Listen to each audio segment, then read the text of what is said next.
নমস্কার সবাইকে, আমাদের এই YouTube channel click on blink থেকে একটি বিশেষ নিবেদন। এক গল্প, কিংভূত কিমাকাশ, লেখিকা সুকন্যা মণ্ডল। গল্পটি অনুপ্রেরণা নেওয়া হয় দ্য পাং অথবা দ্য কোবিক অ্যানিমেল ইসিরি সাগাওয়া থেকে। ইসিরি সাগাওয়ার জন্ম হয় জাপানে। একটু মানসিকভাবে আলাদা হওয়ার জন্য তিনি অনেক অমানবিকভাবে ওনার একটি কলেজের সহপড়ুয়া রেনি হার্টওয়েলকে খুন করেন ও তার মৃতদেহকে নিজের খাদ্য তালিকার মধ্যে নিয়ে আনেন। তিনি মানসিকভাবে স্থিতিশীল না হওয়ায় ওনাকে মেন্টাল অ্যাসাইলামে ভর্তি করা হয়। জাপান ফেরত গিয়ে তিনি তার ভাইয়ের সাথেই শারীরিকভাবে দুর্বল হওয়ার জন্য বৃদ্ধ বয়সে তিনি অচল। জাপানে তিনি এখন একটি বিশেষভাবে পরিচিত দ্য পাং বা দ্য কোবিক অ্যানিমেল নামে। প্রথম চরিত্র নিখিল পাঠ সৌরভ ভাস্কর, সুতপা আয়ুষী রয়, অনিমেষ শুভদীপ মণ্ডল। অন্যান্য চরিত্রে নিখিলের মা সুমেধা ভৌমিক, নিখিলের বাবা সায়ন আড্ড। গল্পের সূত্রধার আমি দেবজিৎ ঘোষ। এডিটিং ও ব্যাকগ্রাউন্ড মিউজিক অয়ন ঘোষাল এবং মিহিকা কোনা। শুরু হচ্ছে কিংভূত কিমাকাশ। নিখিল হঠাৎ করে অন্যমনস্ক ভাব কাটিয়ে ফেরত এলো। কিরে, ওষুধটা খেয়ে নে, সময় হয়ে এলো তো। হ্যাঁ, একটা বিকট বিতৃষ্ণার মুখ নিয়ে সেই হাতটা বাড়িয়ে দেয়। ছোটবেলা থেকেই হেলথ চেকআপ ডাক্তারখানা করতে করতে অভ্যস্ত হয়ে গেছিল নিখিল। প্রিম্যাচিউর বেবি হওয়া, শারীরিকভাবে সে ছিল একটু ছোটোখাটো। ফলত স্কুল জীবন থেকেই তাকে বেশ মশকরার পাত্র হতে হয়েছিল। পরিবারের কাছে বেশ চিন্তার কারণই হয়ে উঠেছিল নিখিল, যেন জীবন তার সাথেই এই মশকরাটা করেছে। এখন তার জীবন একটাই চাহিদা, যদি সে কোনোরকমভাবে আর 10টা মানুষের মতন হতে পারে। সামনে এন্ট্রেন্স নিখিলের, তাই সে ওষুধ খেয়ে পড়াশোনা করতে যাবে। ঠিক সেই সময় আজ রাতে তোর দাদা অনেকদিন বাদে বাড়ি ফেরত আসছে, তো সেই উপলক্ষে আমরা বাইরে খেতে যাবো। তোর যা সব পড়ার আছে আজ দুপুরের মধ্যে করে ফ্রি হয়ে থাকিস, কেমন? নিখিল ছোট থেকেই মেধাবী ছিল। তার এই কন্ডিশনের জন্য তাকে অনেক মজার পাত্র হয়ে অনেক রাগানো সহ্য করত। বন্ধু বান্ধব সবার থেকে নিজের কেমন একটা গুটিয়ে নিয়েছিল নিখিল। যদি কিছু সে আপন করতে পারে তো সেই পড়াশোনা। নিখিলের বিশেষ ইন্টারেস্ট ছিল লিটারেচার। সেই অস্বাভাবিক ঘটনাগুলোকে যে স্বাভাবিকের রূপে দেখানো হতো, নিখিলের সবসময় একটা পছন্দের বিষয় ছিল। নিখিলের বেশ একটু হিংসেই ছিল তার দাদার ওপর। তার দাদা অনিমেষ তার তুলনায় শরীর অনুযায়ী বেশ হাট্টাগোট্টা ছিল, আর এদিকে নিখিল স্ট্রাকচার হওয়ার জন্য অনেকটাই নিজেকে নিয়ে ইনসিকিউর ছিল। ঠিক আছে মা, কিন্তু এখন একটু বেরোবো আমি। এন্ট্রান্সের জন্য কয়েকটা ডাউটস আছে, একটা বন্ধু বাড়ি যাবো। উফ বাবা, তুই তো সব জানিস রে, তোর শরীরের কি অবস্থা। তারপর কি করে তোকে বেরোতে দিই বলতো? এক কাজ কর না, বন্ধুকে ডেকে নে না বাড়িতে। নিখিলের বেশ খারাপই লাগে। সে জানে তার মা তাকে নিয়ে যদি একটু বেশি চিন্তা করেন, কিন্তু যা বোঝাতে চান সেটিও তো ভুল নয় না। নিখিল কিছু না বলে কয়েকটা বই তাড়াতাড়ি করে ব্যাগের মধ্যে ঢুকিয়ে চেন লাগিয়ে বেরিয়ে পড়ে। হয়তো সে আজ আরও 4-5 জনের মতন হলে তার জীবনটা আরও একটু সহজ হতো। নিখিলের মনটা বেশ খারাপ হয়ে যায়। সে রাস্তায় রাস্তায় ঘুরে বেড়াতে শুরু করে। তার রাগ যেন সব দুঃখতে খুব সহজে বদলে যায়, কিন্তু কিছুতেই সেগুলো আর বেরোতে চায়। নিখিল ভাবে হয়তো তার এই ওষুধের ওপর বেঁচে থাকার থেকে মরে যাওয়া অনেক বেশি। তার এই অবস্থার জন্য তো তাকে কম শুনতে হয়, কম সহ্য করতে হয়। হঠাৎ নিজের ভাবনা চিন্তাগুলো থেকে নিখিল বেরিয়ে দেখে সন্ধে হয়ে গেছে প্রায়। কখন যে আনমনা মাথায় হাঁটতে হাঁটতে সূর্যটাই ডুবে গেছে নিখিল তা খেয়ালই করে। নিখিল বিরক্ত হয়ে তার বাড়ির দিক খোঁজার চেষ্টা করে, কিন্তু এ কি, এটা কোথায় এলো সে? কোনো জনমানব আশেপাশে নেই। সামনে খালি গাছের তলায় একটা পুরো শিব মন্দির আছে। ওমা, অঘরী সাধনে! এখানে অবাক হয়ে যায় নিখিল তা দেখে। ছোট থেকে অনেক শুনেছে তাদের ব্যাপারে, কিন্তু কোনোদিনও চোখে দেখেনি তাদের। কিছুক্ষণ মন দিয়ে তাকিয়ে সে দেখলো এ কি করছে তারা? তারা তাদেরই একজনকে মেরে দিল। ভয় পেয়ে যায় নিখিল, তার পা থরথর কাঁপতে থাকে। এসব কি দেখছে তার চোখের সামনে? সে কয়েকটা অঘরী একজনকে হত্যা করে যেভাবে হিংস্র হায়নার মতন তাকে ঘিরে তার কাঁচা মাংস ছিঁড়ে ছিঁড়ে খাচ্ছে, তা নিখিল চুপচাপ সাক্ষী হতে থাকে। সে যখন দেখে তারা যেভাবে সে মাংস ছিঁড়ে ছিঁড়ে খায়, তার ঘৃণা ভয় সবকিছু ততক্ষণে লোপ পেয়েছে।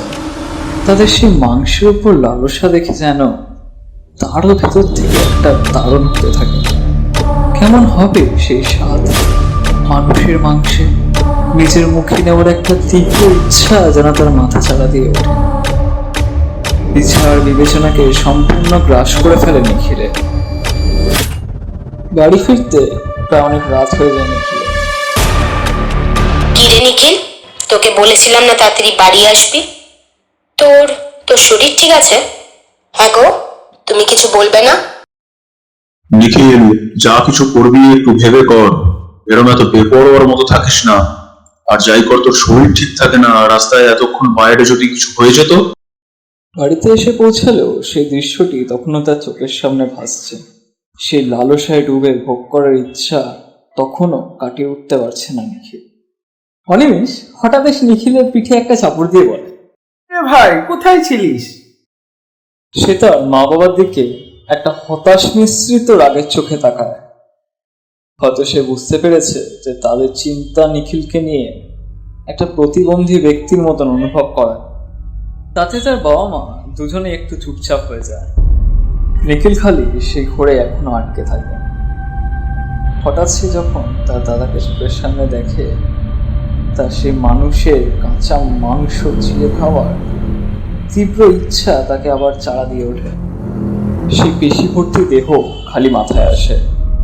একটু স্বাদ নেওয়াই যায়। তার এই ইচ্ছাগুলো এত তীব্র হয়ে ওঠে যেন সে সেগুলো মাথায় শুনতে কিছু না ভেবেই নিখিল অনিমেষের দিকে হাতটা তুলতে যায়। তখনই ওর হঠাৎ জ্ঞান ফেরে। অনিমেষ, তুই? নিজেকে কিছুভাবে সামলে নেয় নিখিল। সে অনিমেষকে আলিঙ্গন করতে থাকে। অনিমেষও এসে তাকে জড়িয়ে। কয়েকদিন কেটে যায় নিখিলের। সেই দৃশ্যটা আবছা হলেও পুরোপুরি মাথা থেকে বেরোতে পারেনি। আজ তার এন্ট্রেন্স এক্সাম।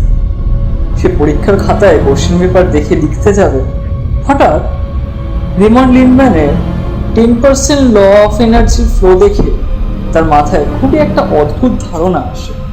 সে 10% ল এর মতন সেই গুণগুলো পেয়ে যায় যদি মানুষের মাংস। এই চিন্তা তাকে আরো চাটার দিতে থাকে। যদি সেইবার সুস্থ হয়ে উঠতে পারে। সে কোনোদিনও মানুষের মাংসের স্বাদ পায়নি। তার সেই চিন্তাগুলো তার লোভ বাড়াতে থাকে। এসব ভাবনার সাথে সাথে সে নিজেকে আবার হারিয়ে ফেলে। সেই ঘোর আবার ফিরে আসে চোখের সামনে।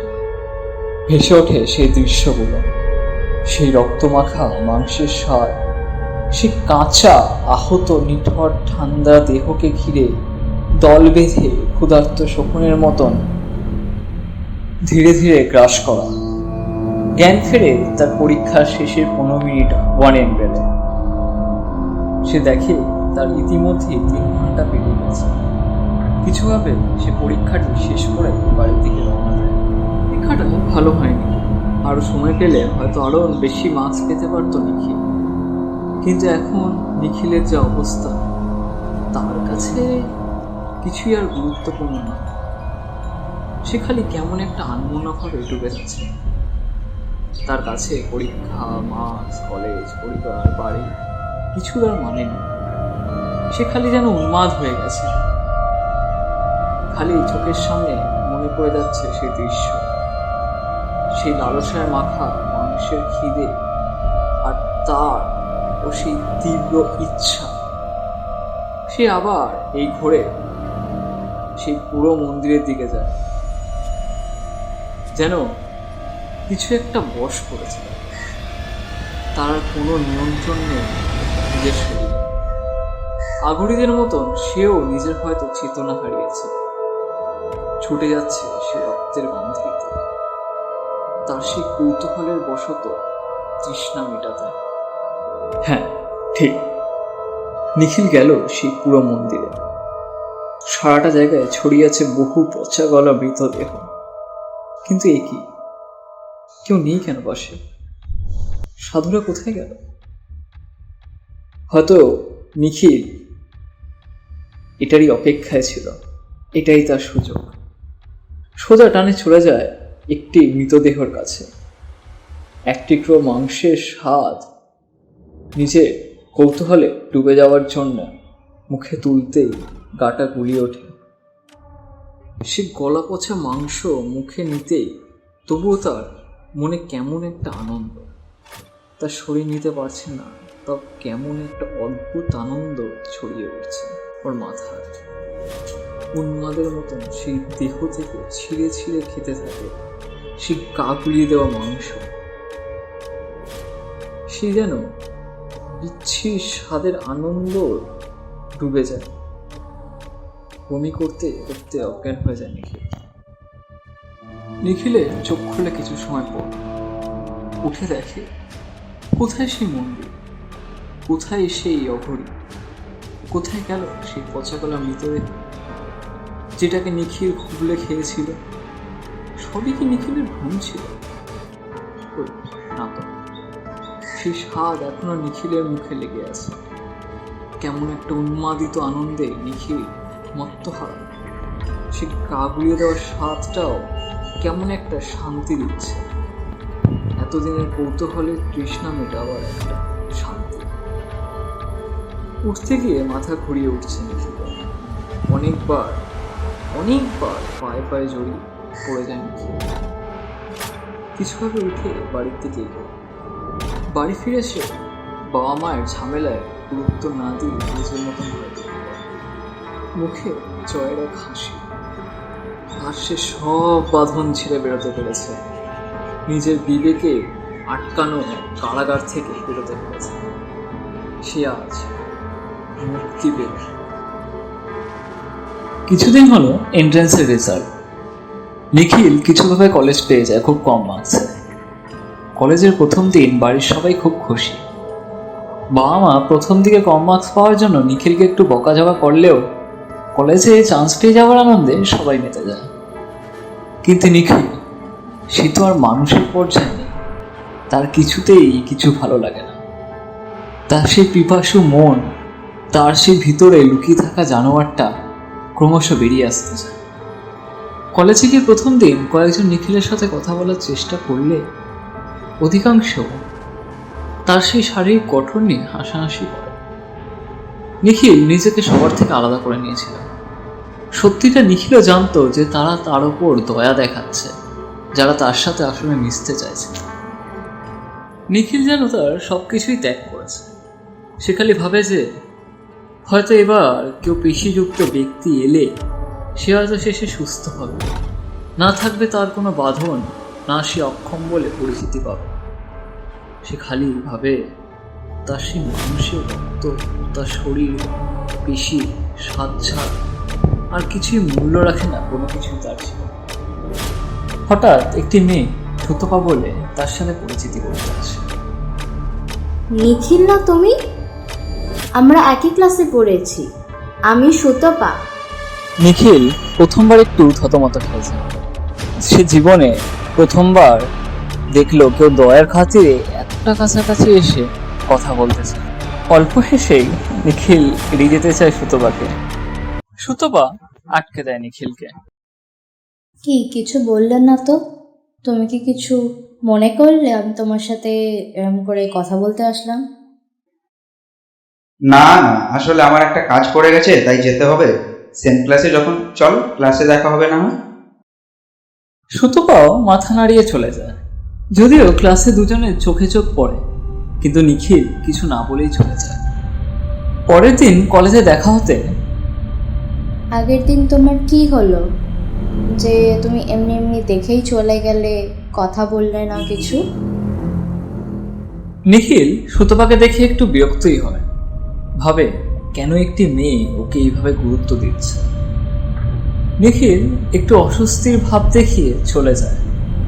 সুতপা সেটিকে ভালো করেই বুঝতে পারে, কিন্তু কোনো প্রতিক্রিয়া করে না। নিজেকেই সে নিজের মতন করে গুটিয়ে নিতে থাকে। নিখিল বেশ কিছুদিন ধরে তার একাকিত্বতে খুশি থাকে, কিন্তু সুতপার এক ঝলক দেখার জন্য নিখিলের চোখ কাতরাতে থাকে। সুতপাকে যেন নিখিল কিছুভাবেই নিজের মাথা থেকে বের করতে পারছে না। বহুদিন ধরেই নিখিল নজর রাখতে থাকে সুতপার উপর। কি ভাবছেন? নিখিলের কি সুতপাকে পছন্দ? না, সে খালি দেখছে তার শরীরটি, তার ফর্সার টকটকে দুধে আলতা গায়ের রং, তার শারীরিক সৌন্দর্য, সে সব কিছু দেখছে। নিখিল কোনোদিনও যেগুলো পায়নি, সব নিখিলের চোখে সে এক দৃষ্টিতে দেখছে। সে যদি সুতপার মাংস খায়, তবে কি সে সব গুলি পেয়ে যাবে যা ছিল না নিখিলের কাছে? সুতপাই কি তবে সে যে নিখিলকে সুস্থ করতে পারবে? শারীরিকভাবে অনেকদিনই তো হলো সেই উন্মাদ করে দেওয়া স্বাদ নিখিল পায়নি। নিখিলের ধারণা যেন তাকে আরো অধৈর্য করে দিল। ভেতর থেকে সে যেন মরিয়া হয়ে ওঠে সেই রসালো রক্তে মাখা নরম মাংস নিজের দাঁত জিভে লাগিয়ে দেখতে। কেমন হবে তার স্বাদ, কেমন হবে তার প্রতিক্রিয়া? ভেতরে ভেতরে চলতে থাকে তাকে মারার চিন্তা। নিখিল এখন অ্যাসাইলামে, মানসিকভাবে বিকলাঙ্গ বলে নার্সেস ও ডক্টররা বিশেষভাবে তার কাছে আসে না, উপরন্তু তাকে ভয়ই পায়। অনিমেষই একমাত্র যে নিখিলের পরিবার বলতে, সে নিখিলের সাথে মাঝে মাঝে দেখা করতে আসে। ভাই তুই কি মেরেছিলিস মেয়েটাকে? সত্যি করে বলতো ভাই। আমার নিখিল একটু নিজকে হেসে বলে, আমি মারিনি তো, খালি স্বাদ নিয়েছিলাম তার রক্তের, তার সেই শরীরের, তার সেই গুণগুলো যেটা আমার কাছে নেই। শুনবি কি করে তাকে 23 বার ফুটিয়ে তার রক্তের ছেটা যখন আমার মুখের উপর পড়ে, বিশ্বাস কর কেমন একটা অদ্ভুত আনন্দ, মন মেতে যায়। তোরা যে ভাবছিস সেটা কোনো পাপ, তা নয়। আমি তো খালি মাংসের স্বাদটা নিতে চেয়েছিলাম। যদি তোরা এই বিবেক ও চেতনা আর বাঁধন থেকে বেরোতে পারিস, তোরাও দেখি সেই স্বাদের নেশা। এর নেশাটাই আলাদা।